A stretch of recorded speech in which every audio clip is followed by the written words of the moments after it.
Your prospects, your future raving fans, and people you already work with need both variety and predictability from you. Confusing, right? Well, if you want one simple way that you can give them something they can depend on and a way to ignite a smile at the same time, stay tuned. That's what I'm talking about in today's episode. If you're new here, welcome. My name is Andrea Reindl. I am a brand strategist and the founder of Legacy Creative. We are on a mission on this channel to make branding simple, ideas real, and support visionaries and the teams who support them to make communication simpler. If that sounds like you, be sure to subscribe to this channel, hit the little bell, and we'll let you know next time a video goes live. So, two features of great branding are surprise and predictability. And those two are somewhat in conflict, right? I get it. Frequently, I see teams and visionaries change their message before it has time to stick. It's like ripping seeds out of the ground before they have time to grow. It's pretty hard to feed a family that way. Part of understanding how to make a brand message that sticks is to start by thinking about your favorite customers, current and future. And for that, sometimes it's best to play the imagine game. So imagine this, you're hungry and you want a burger. Now, there are a few decisions that go into how you make your decision about which burger you're going to select to squelch your craving. Decisions like how much time do you have, how much money do you want to spend, and how familiar you want that burger to taste. If you hit your favorite place and grab your favorite burger, you'll know before you go what you can expect. You're likely to even taste it before you order. If, on the other hand, you go to a random burger place that you've never had before, what you get is completely unknown and you're up for variety and spice. Depending on what mood you're in, you may select based on familiar versus random. And if you select familiar, that business is benefiting from being consistent. You're a repeat customer who keeps coming back because you like what you can expect at that restaurant. However, if you select somewhere new, that business benefits from being the novelty choice and maybe gets the chance to make a new repeat customer out of you. Just like a restaurant, in your business, you should design ways to attract repeat customers through a solid brand experience and new customers by being interesting. One way you can do this is by having solid sound bites.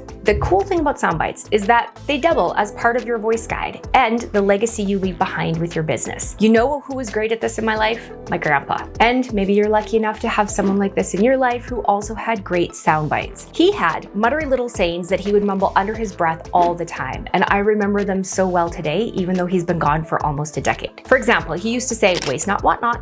Or if you're not early, you're late. Of course, that's when he was trying to hustle all the girls out of the house so he could get to wherever he wanted to be on time. He'd also say things like, always keep the top half of your tank full, when he was talking about our gas tanks. And when we were playing cards with him, if we shuffled the cards for too long, he'd say, "You're gonna wear the spots off," which basically meant hustle up, let's get going with the game. He had enough of these sayings that we could write a book of Grandpa Common Sense. And another cool thing about them is that they gave us a little bit of insight to what he valued. Plus, they were common sense and he used them always in context. And now that he's gone, I think about those sayings all the time and what he really wanted us to know from those sayings. He was always consistent, they always sounded the same, and we knew what we could expect on Grandpa for. Obviously, like I mentioned, he used them in context, and you'll want to remember to do that with your business. Use your sound bites to clarify what's in it for the customer and how they can connect to you. Here's how you can use this in your brand. First, know your values. We have another video on that right here. And find 3 to 5 bites that show your community what you stand for by the words you choose. Next, you want to find 3 to 5 bites that tell people what you do. In a clear, concise, easy way, have 3 to 5 sound bites that anybody on your team can say that explain to people what you do. And finally, find 3 to 5 more bites that are fun, clever, and make people laugh that also clarify what you do to keep it a little bit interesting. Now, you should have some collection of 9 to 15 sound bites, and be sure to use them in every interaction, on every written piece of copy you have, use them in your training, make sure your staff know them, and make sure that those sound bites are something you use on a regular basis. That way, just like your favorite burger joint, your community will know what to expect from you, and a little bit of surprise at the same time. And just like my grandpa, you'll leave a legacy of crumbs about what mattered to you. This probably goes without saying, but I'm going to say it anyway. One extra step you want to do is take all those sound bites, write them down, and share them with everyone who works for you and works on your marketing copy and works in your business, because it will absolutely help keep some consistency and some surprise. All right, and here's a few examples of the ones we use at Legacy Creative. Don't make a mountain out of a molehill.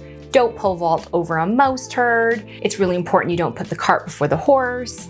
Those are some things we say on a pretty regular basis. We also say, make sure that your message is clear, consistent, and compelling. Make sure that you have aligned your message so it lands with your audience, and you want your message to be sticky. Those are some examples of words that we use around here all the time that have turned into sound bites that if you use them when writing for us or talking about anything in our brand, it sounds like we said and wrote it. The reason we use these sound bites on a regular basis is so that there's some sense of familiarity when we're connecting with our audience. This is true whether you aren't working with us yet or you're already a client. We want everybody to have similar sounding values. I hope you found this helpful. Until next time, make it a great day. My name is Andrea.